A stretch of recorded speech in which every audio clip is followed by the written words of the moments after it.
My wife told my entire family I cheated so she could play the victim during our divorce. They all cut me off. I invited everyone to a confession dinner and played the security footage of her bringing men home while I was at work. My mom fainted. Original post. 35 male, found out my wife was cheating 3 months ago. Not because I caught her, because my entire family stopped talking to me. It started with my mom. She called me on a Tuesday afternoon, voice cold in a way I'd never heard before. I can't believe you do this to her. After everything. Do what? Don't play dumb. She told us everything. Mom, what are you talking about? She hung up. That was it. No explanation. Just anger and disappointment. Then my brother stopped responding to texts. My sister blocked me on everything. My dad left a voicemail saying he was ashamed and needed time to process. I drove to my parents' house that night. My dad answered the door, but wouldn't let me in. You need to leave. Dad, what's going on? What did she tell you? She told us about the affair. Multiple affairs. How you've been cheating on her for over a year. How you gave her an STD. How you laughed at her when she confronted you. My blood went cold. That's insane. I've never cheated. I don't even... She showed us texts, pictures, hotel receipts. That's impossible because it didn't happen. Get off my property. We'll talk when you're ready to be honest. He closed the door. I sat in my car for 20 minutes trying to understand what just happened. Then I drove home. Our home. The house I've been paying the mortgage on for 8 years. My wife was on the couch watching TV. Looked completely normal. How was your day? She asked. Interesting. My entire family just cut me off. She muted the TV. What? What? You tell me. I have no idea what you're talking about. The gaslighting was immediate. But I saw it now. The slight twitch at the corner of her mouth.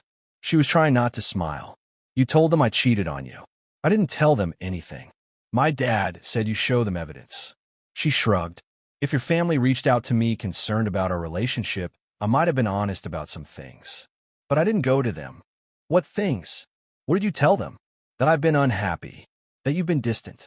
That I had concerns about your fidelity. You lied to them. I share my feelings. If you're upset about how they interpreted that, maybe you should examine your own behavior. She turned the TV back on. Conversation over. I went upstairs, locked myself in the spare bedroom, pulled out my laptop, and started going through our Ring camera footage. We had 2 cameras, front door and back door. I'd installed them 2 years ago after a break-in on our street. Started with that week. Nothing unusual. Went back a week. Then 2. Then a month. And there it was. A Tuesday afternoon. 2:47 p.m. I was at work. A man I didn't recognize walked up to our front door. My wife opened it, hugged him, pulled him inside. He left 4 hours later. I kept looking. Found 6 different men over 3 months. Different days, always when I was at work. They'd arrive, stay for 2 to 4 hours, leave. One guy came back 3 times. I sat there until 3 a.m. downloading every single clip. Backed them up to 3 different drives. Sent copies to my personal email. Then I started planning. Update 1. The next morning, my wife acted like nothing happened. Made coffee, asked if I wanted eggs, complained about traffic on the news. We should talk, I said. About what? About us. About our marriage. About what you told my family. She sighed dramatically. Look, if you're upset that they know the truth. I want to do a family dinner. This Saturday. Your parents, my parents, siblings. Everyone. I want to address this properly. She hesitated. I don't think that's a good idea. Why not? If I'm such a terrible person, let's lay it all out. Let everyone ask questions. Let me respond to the accusations. It feels like a setup. It's transparency. Isn't that what you want? Honesty. I could see her calculating, trying to figure out the angle. But she couldn't refuse without looking guilty.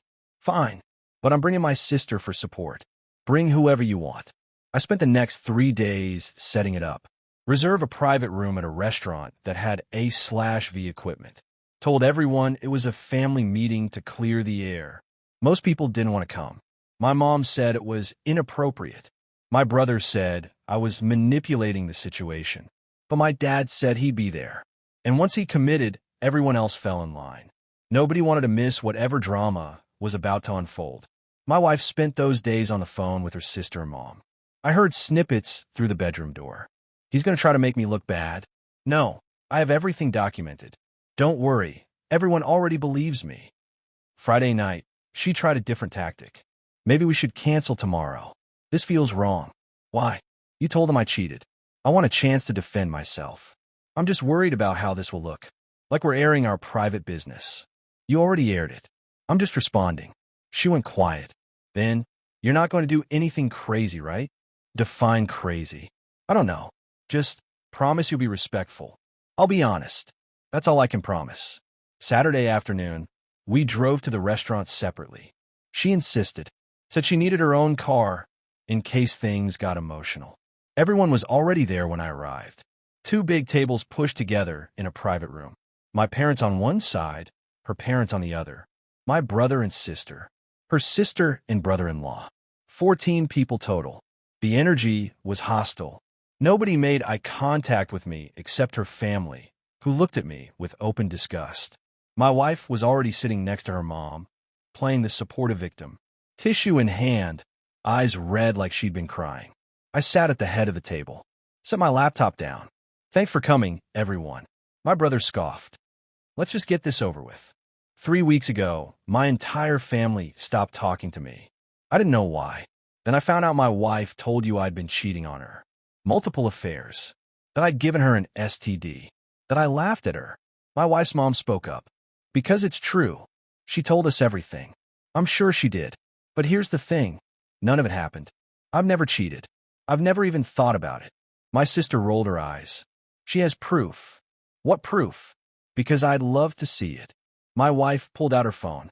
I have texts from the woman you were seeing. I have receipts from hotels. I have. Show them. She hesitated. Go ahead. Show everyone these texts and receipts. She looked at her sister. Her sister looked at her mom. I don't have them with me, my wife finally said. Convenient. I left them at home. I didn't think I need to defend myself at what was supposed to be your confession. My dad cleared his throat. Son, if you brought us here to deny everything, I brought you here to show you what's actually been happening. I opened my laptop, connected it to the TV mounted on the wall. The restaurant had agreed to let me use their setup. What are you doing? My wife asked, voice rising. Showing everyone the truth. I pulled up the first video, dated 2 months ago. Our front door camera. Timestamp. 2:47 p.m. The video played. A man walking. Up to our door. My wife opening it, smiling, hugging him, pulling him inside. The room went silent. That's not what it looks like, my wife said quickly. Really? What is it then? He's a friend. He was having problems with his wife. He needed someone to talk to. I played the next video. Same man leaving 4 hours later. Adjusting his shirt. My wife in the doorway in different clothes than when he arrived.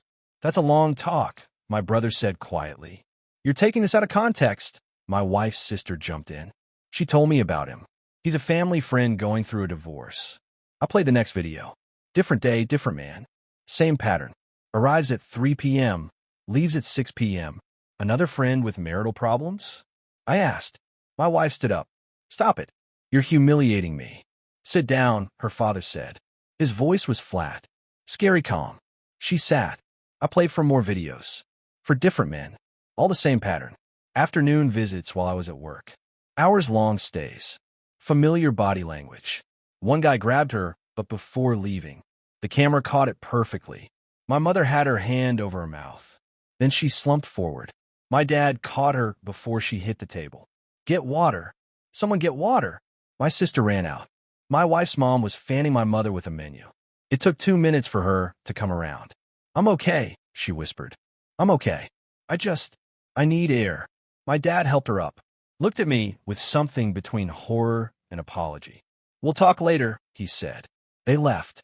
My sister went with them. That left my brother, me, my wife, and her entire family. My wife was crying now. Real tears. You set me up. You trapped me. I documented the truth. That's not a trap. Her brother-in-law stood up. You can't just record people without their consent.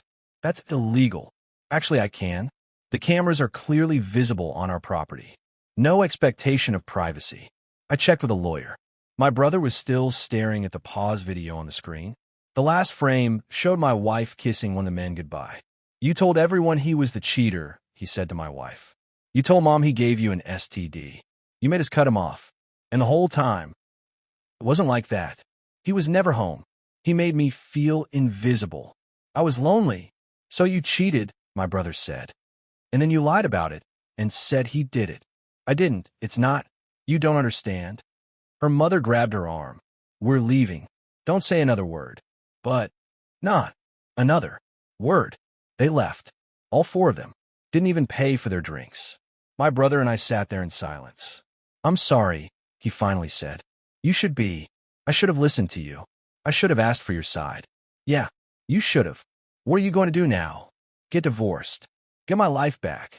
Figure out which family relationships are salvageable. He nodded, stood up, hugged me. First time in 3 weeks. For what it's worth, that was the most brutal thing I've ever seen. But she deserved it. Yeah, she did. Update 2. The next week was chaos. My wife moved out the day after the dinner. Packed her stuff while I was at work, left her key on the counter. No note, no text, nothing. Fine by me. My mom called that evening. She'd been at the doctor getting checked out after fainting. Clean bill of health, just shock and stress. I owe you an apology, she said. Yeah, you do. I should have asked for your side. I should have questioned her claims. She was so convincing. She cried. She showed us. What did she show you? Silence. Mom, what proof did she show you? Text messages. On her phone. From someone named Michelle. And you didn't think to ask to see my phone? To verify? She said you deleted everything. That you were tech-savvy and covered your tracks. So you just believed her. I'm sorry. I was wrong. Your father and I both were. Is Dad going to call me? He's processing. You know how he is. He feels terrible, but he doesn't know how to say it. He should figure it out. I hung up. Not ready to forgive yet. My wife's first move came 3 days later. Her lawyer sent mine a letter. She was filing for divorce on grounds of mental cruelty and emotional abuse. Claimed I'd installed cameras to spy on her and violated her privacy. Wanted half of everything plus spousal support. My lawyer read the letter over the phone. This is interesting considering you have video evidence of her infidelity. That's what I thought. Here's the thing, though. She's going to claim you installed those cameras without her knowledge specifically to catch her. That you were controlling and paranoid. The footage might not be admissible depending on the judge. Are you serious? Family court is unpredictable, especially when one party claims abuse. Even if the cameras were legally installed, she could argue you violated her reasonable expectation of privacy in her own home. So she cheats on me, lies about it, destroys my family relationships, and she might still win? I'm not saying she'll win.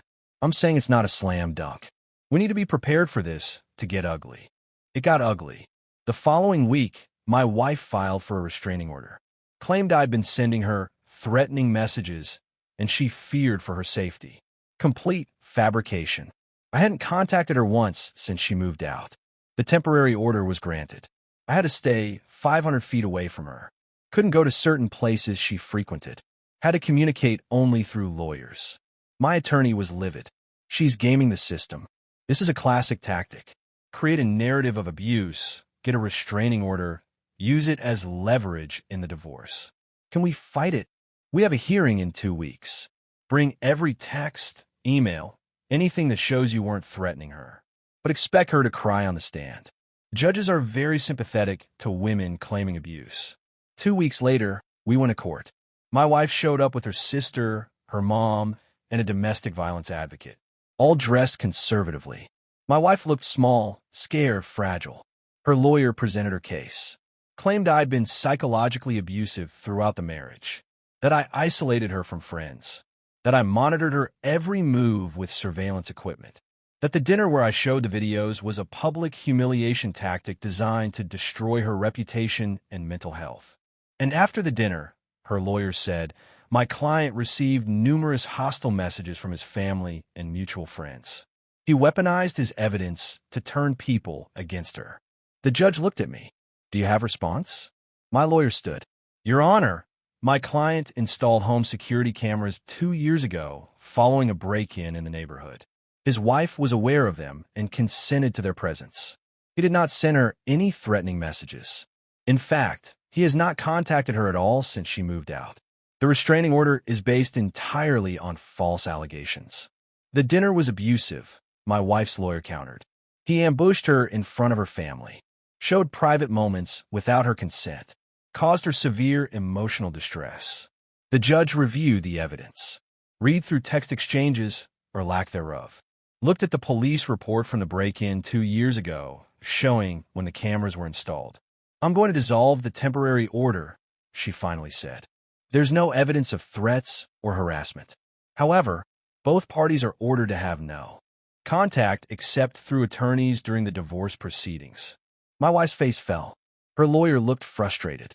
They'd been counting on that restraining order. But the judge wasn't done. I will say, Mister, she looked at me, that while I understand your frustration, the manner in which you revealed your wife's infidelity was inflammatory and designed to humiliate. That doesn't constitute abuse, but it shows poor judgment. Noted, Your Honor. Both of you, get this divorce done quickly and move on with your lives. Next case. We left. My lawyer was cautiously optimistic. She failed to get the restraining order. That's good. But she poisoned the well. Now you're the guy who humiliated his wife at a family dinner. That's going to color how the divorce judge sees things. What do you mean? I mean, don't expect to walk away with everything. Even with proof of infidelity, judges don't like vindictive behavior. And that dinner, justified or not, will look vindictive. She was right. The next few months were brutal. Discovery, depositions, mediation attempts that went nowhere. My wife's narrative evolved. Now, she claimed the affairs were emotional escapes from an abusive marriage, that she'd been scared to tell me the truth, that the dinner proved how dangerous I was. Her family backed her up. Her sister testified in a deposition that I'd been controlling and jealous throughout the marriage. Her mother said she'd always worried about my temper. All lies, but said under oath. My family was more complicated. My mom and brother supported me fully. My sister was conflicted, said she believed me, but didn't want to take sides. My dad still hadn't really talked to me. We'd had 2 awkward phone calls where he apologized, but couldn't seem to look me in the eye even through FaceTime. The divorce settlement came down 6 months after the dinner. It wasn't the disaster my wife wanted, but it wasn't the vindication I'd hoped for either.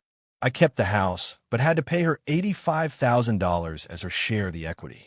Had to give her one of our 2 cars. Had to split our savings 50-50, which stung because I'd contributed about 70% of it. No alimony, though. My lawyer fought hard on that, arguing she'd been employed throughout the marriage and her infidelity negated any claim for support. The judge agreed. My wife tried to claim the videos were inadmissible. Her lawyer argued consent and privacy. My lawyer countered with the timeline of when the cameras were installed, the visible ring stickers on our doors, the fact that she'd waved at the cameras multiple times over the years. The judge allowed them as evidence, called them relevant to the dissolution, but noted that the manner of their revelation was inappropriate. So I won, but it felt like losing. I'd proven she cheated, gotten divorced, kept my house. But I'd lost money, time, family relationships, and apparently my reputation as a good guy. Final update. It's been 8 months since the dinner. The divorce is finalized. She's moved to a different state. I haven't seen or heard from her since the final court date. The aftermath has been weird. My relationship with my family is complicated now. My mom is back to normal mostly. Calls me twice a week. Feels guilty about believing my wife. Overcompensates by being extra supportive. It's fine. I've forgiven her even if I haven't forgotten. My brother is solid. We're actually closer than before. He says the whole thing taught him not to take sides without hearing both stories. Easy lesson to learn after you've already taken a wrong side, but whatever. My sister is still distant. She says it's not about choosing sides, but she also hasn't invited me to any family events where she thinks I'll create drama. She's more worried about appearances than truth. That hurt more than I expected. My dad and I have a new kind of relationship. We talk, but there's something broken that didn't fully heal. He apologized several times, said he was wrong, said he should have trusted me. But there's this look he gets sometimes, like he's still not 100% sure. Like maybe there's something else I'm not telling him. It's exhausting. My wife's family predictably cut me off completely. They still think I'm the villain. Last I heard through mutual friends, They're telling everyone I psychologically abused her for years, and the affairs were her survival mechanism. Can't fight that narrative without looking defensive, so I don't try. The mutual friends split pretty evenly. Half believed my side once they saw the evidence. Half decided it wasn't their business and distanced from both of us. A few stayed on her side out of loyalty or because they bought her abuse claims. I lost my favorite coffee shop because she told the owner I'd harass her there. Never happened, and now I get dirty looks when I go in. Lost my gym for the same reason. Lost two couple friends who couldn't handle the awkwardness of the divorce. Dating is weird. I'm not ready and don't know if I will be anytime soon. The trust is gone. I look at every woman and wonder what she's hiding. What lies she'd tell if things went south. It's not fair to them, but I can't help it. Work is the only place that feels normal. Nobody there knew about the divorce drama. I'm just a guy who got divorced. Happens all the time. Therapy helps. My therapist says I'm dealing with betrayal trauma and complicated grief. Says it's normal to feel angry at my family for not believing me initially. Says it's okay that I don't regret the dinner, even though it escalated the situation. Would you do it differently if you could go back? She asked last session. No. Why not? Because they needed to see the truth. Because she was going to destroy my reputation no matter what. At least this way, some people know what really happened. But you paid a price for that. Yeah, but I would have paid a price no matter what. This way, I got to control the narrative. She made a note. Probably wrote something like client still processing anger or whatever therapists write. The house feels emptier than it should. I've redecorated. New couch, new paint, rearranged the furniture. Disabled the Ring cameras, actually. Don't need them anymore, and they reminded me too much of everything. Financially, I'm okay. The settlement stung, but I'm rebuilding. The $85,000 hurt, but it's done. I refinanced the mortgage, got a lower rate, ended up saving money monthly. My wife reached out once through a mutual friend. Asked if I'd be willing to have a closure conversation. I said no. What's there to say? She lied, cheated, tried to destroy my reputation, and played victim when caught. We don't need closure. We need distance. Sometimes I think about what my life would have been like if I'd just quietly divorced her. Kept the videos private. Told my family it didn't work out, and moved on. But then I remember sitting in my car outside my parents' house, listening to my dad say he was ashamed of me for something I didn't do. I remember my brother not responding to texts. My sister blocking me. She was going to tell her story no matter what. Make me the villain in her narrative. Use my family against me. The dinner was brutal. It was public. It was humiliating. For both of us, honestly. But it was also necessary. Because now when people ask what happened to my marriage, I can say she cheated on me repeatedly and lied about it. And the people who matter know it's true. That's not nothing. Is my life better than it was a year ago? No. Am I happier? Not really. But am I free from someone who destroyed my reputation to hide her own betrayal? Yes. And some days, that's enough. The trust with my family isn't fully rebuilt. Probably never will be. That's the real consequence nobody talks about. It's not just the betrayal from your spouse. It's learning your family would cut you off based on accusations without asking for your side. That's the wound that doesn't heal cleanly. My mom says I need to move forward and let go of resentment. She's probably right. But it's hard to move forward when moving forward means pretending it's all okay now. It's not. We're functional. We're cordial. We're family. But we're not the same. My brother gets it. He told me once, I don't know how you forgave mom and dad so fast. I'd be pissed for years. Who said I forgave them? You talk to them. That's not forgiveness. That's survival. He didn't have a response to that. The weirdest part is I don't hate my ex-wife. I should. She tried to destroy me. But mostly I just feel nothing. She's a stranger who used to share my last name. Someone I thought I knew but never really did. My therapist calls that protective detachment. I call it self-preservation. Some friends ask if I regret showing the videos. If I think it was worth it. Here's the thing. It wasn't about worth it. It was about survival. She'd already weaponized the narrative against me. I just corrected the record. Did it cost me? Absolutely. Money, relationships, my sense of security, time and energy I'll never get back. But the alternative was worse. Living with everyone thinking I was a serial cheater who gave his wife an STD.